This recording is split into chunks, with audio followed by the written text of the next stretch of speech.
In this video I will discuss Joan of Arc.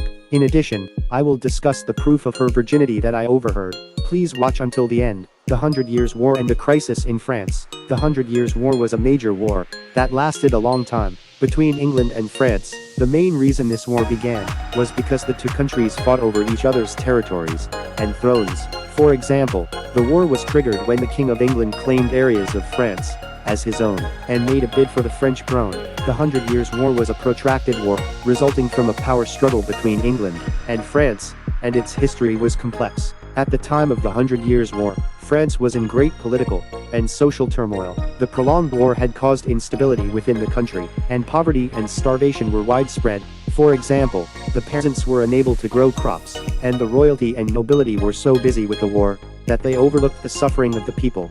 France was in a very difficult situation during this period, due to internal and external problems. The period in which Joan of Arc was active was a very important time for France. She rose up to save France and gave the people new hope.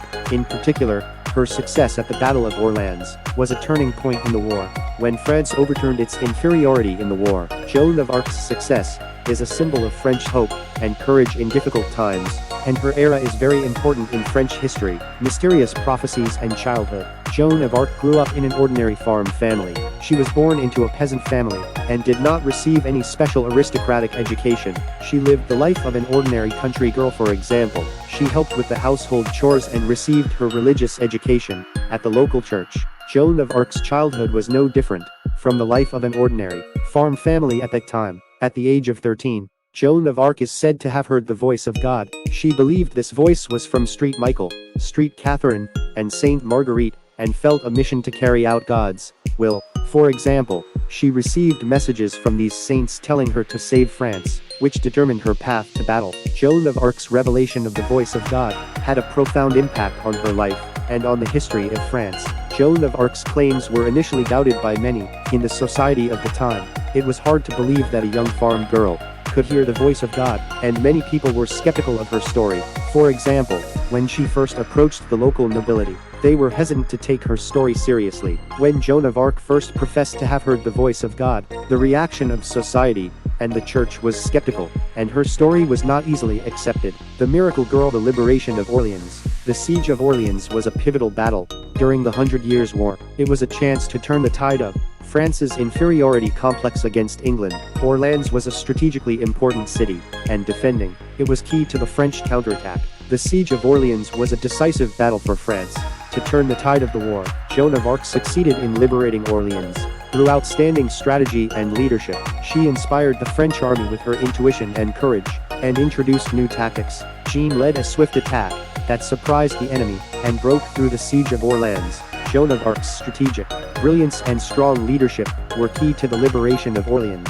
The Battle of Orleans was Joan of Arc's first major victory. Her bravery and tactics gave the French army new vigor and momentum in the battle. Jean remained on the front lines throughout the battle and overcame many difficult situations to win the victory. Her victory at the Battle of Orleans established Joan of Arc's status as a legendary hero. Trial and martyrdom. Joan of Arc was captured and subjected to the Inquisition. Her claim to hear the voice of God by dressing as a man and standing on the battlefield incurred the wrath of the church. She was captured at the Battle of Compiègne and sold to the English army before being put on trial by the church. Jean's capture and path to the Inquisition symbolized the conflict between her beliefs and the social norms of the time. Joan of Arc bravely defended herself at the trial. She did everything in her power to defend herself, because she believed her actions were based on the will of God. During the trial, Jean wisely answered questions and asserted her beliefs with aplomb. Jean's defense at trial was a testament to her courage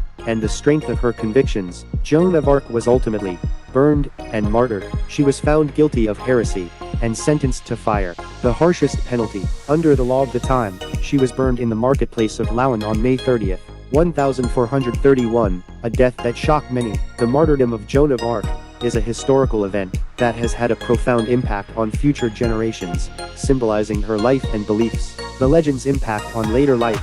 Joan of Arc's reputation changed dramatically after her death, and she came to be hailed as a French hero. Initially considered a heretic, Jean was later recognized for her dedication and courage, and became a national icon in 1920. She was canonized a saint by the Catholic Church, fully restoring her honor. After her death, Joan of Arc's reputation was transformed from heretic to saint, and she became an important part of French history. Joan of Arc's legacy has a strong influence on contemporary society. Her courage and convictions resonate with many people, and her spirit is cited in a variety of fields. For example, as a model for women's rights, movements, and leadership, Joan of Arc continues to inspire many people today. Joan of Arc's influence transcends time, and she plays an important role in various contemporary, cultural, and social movements. One interesting and little-known story about Joan of Arc is that she underwent a special virginity test to prove her virginity. At the time, many were skeptical of Joan of Arc's claims, as she had joined the military, dressed as a man and professed to hear the self-proclaimed voice of God. In particular, many doubted that she was a woman, and a virginity test was conducted to confirm her authenticity. The test was conducted by a group of noble women, and the results confirmed her virginity. The results were valued in the society of the time as proof of her purity and election by God. The fact that such a test was conducted is very strange from a modern perspective, and indicates that social norms and attitudes towards sexuality at that time were very different from those of today. This unique episode in the story of Joan of Arc is interesting as one of the many challenges she faced. How was it? In this video we talked about Joan of Arc. If you enjoyed this video, please subscribe and like this video. History Spectrum.